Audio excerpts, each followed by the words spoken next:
Hey there, this is Clay with Relationship Inner Game, and in this video we are going to be talking about how to get your ex to commit to you again, right? So oftentimes this is an issue that people struggle with. They went through a breakup with their ex and they would like to get back together and give the relationship a second chance.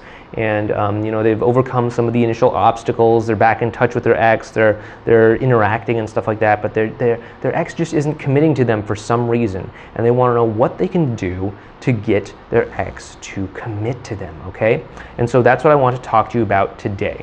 So the first step is to be at the new beginning stage of getting back together, possibly even the late crisis point stage, right? So I have outlined in previous videos, in a book that I wrote, and actually in a podcast that I made a few weeks ago, the 5 stages of getting back together. We can link to that possibly in this video or maybe in the section below or something like that. But there are lots of resources about the 5 stages of getting back together. And you do not want to try to get a commitment from your ex until you are at the new beginning stage of getting back together, or possibly late stages of the crisis point, okay? You don't even want to think about doing it. Please don't even try to do it, okay? If you're like in Wall of Reactance, if you're in Test Drive, if you're riding the Dragon or something, don't even be thinking like, what can I do to get my ex to commit to me right now? Don't even think about it. It's just going to backfire in your face. I promise you, nothing good will ever come of this, okay? Give up on this and instead focus on having positive interactions in the present moment with your ex so that you can build that relational equity level up to the point where you get to the crisis point or new beginnings and you can actually have that talk, okay? But please, please, please do not try to shortcut this. Do not try to leapfrog over the hard work that comes from getting back together. Do not try to take the sort of roundabout, quick shortcut way to get to the pot of gold at the end, okay? You've got to put in the hard yards to get to that point, okay? Because, if your ex is still pissed off at you, if your ex is still walling you out or something like that, you can't just say some sort of magic set of words that's going to make them be like, yeah, let's get back together. It's not going to happen. You've got to build up the quality of the emotional connection first, okay? So please do not shortcut this. Okay, the second thing that you need to do in order to get your ex to commit to you is this. You've got to have standards for yourself, okay? You have to have a sort of difference in sort of, just hanging out or whatever that you're doing with your ex versus being in a relationship with you, okay? There has to be some big benefit for them to actually bother to commit to you. So you have to, I don't know what that is. This is your own personal values, but for some people it might be like, hey, I'm not gonna have sex with somebody who I'm not in a committed relationship with. It's not to say like, oh, everybody must stop having sex unless they're in a committed relationship. No, you have to check yourself, right? You have to check yourself, what's important to you, what your own standards are, and all that stuff, right?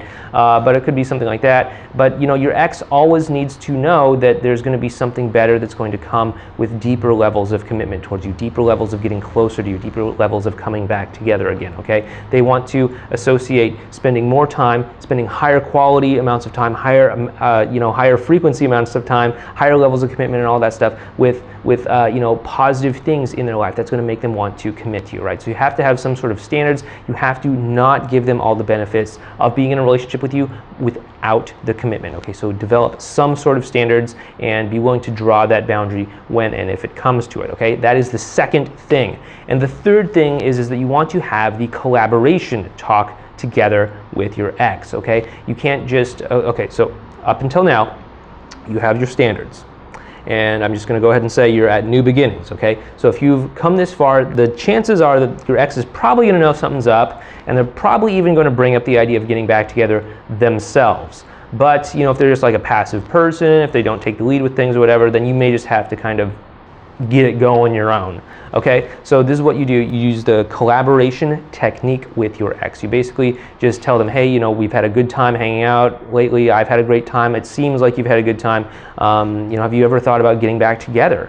And they'll probably say, yeah, I have. And that's when you can sit down and have this discussion about what it means, about what didn't work out in the relationship before that led up to the breakup, how things are going to be different, how your ex can change things, how you you can change things, how the two of you can work together to make things happen in the long run, okay? And once you've successfully had this kind of conversation with your ex, you'll be able to really just be able to confidently say, you know, yeah, we're back together, we're in a committed relationship. You can kind of move forward from there, okay? But you know, most of the time this will happen just by getting to the new beginning stage and by having a good set of standards, you know, not just kind of giving away the whole benefits of being in a relationship without the commitment, right? So have some standards, set some boundaries, be in the new beginnings, possibly late crisis point, but most likely new beginnings.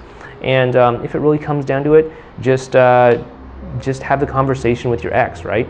So again, this has been Clay. This has been how to get your ex to commit to you. And if you'd like to learn more about how to kind of work through those 5 stages of getting back together so that you can get to the new beginning stage, if you'd like to learn more about standards and enforcing boundaries and stuff like that, if you'd like to learn more about how to have conversations with your ex, like the commitment collaboration conversation, then please head on over to relationshipinnergame.com and sign up for my newsletter, where I can start to give you tips, advice, strategies, etc. to help you save your relationship with your ex. So I'll see you over there, and I'll see you in the next video. Take care.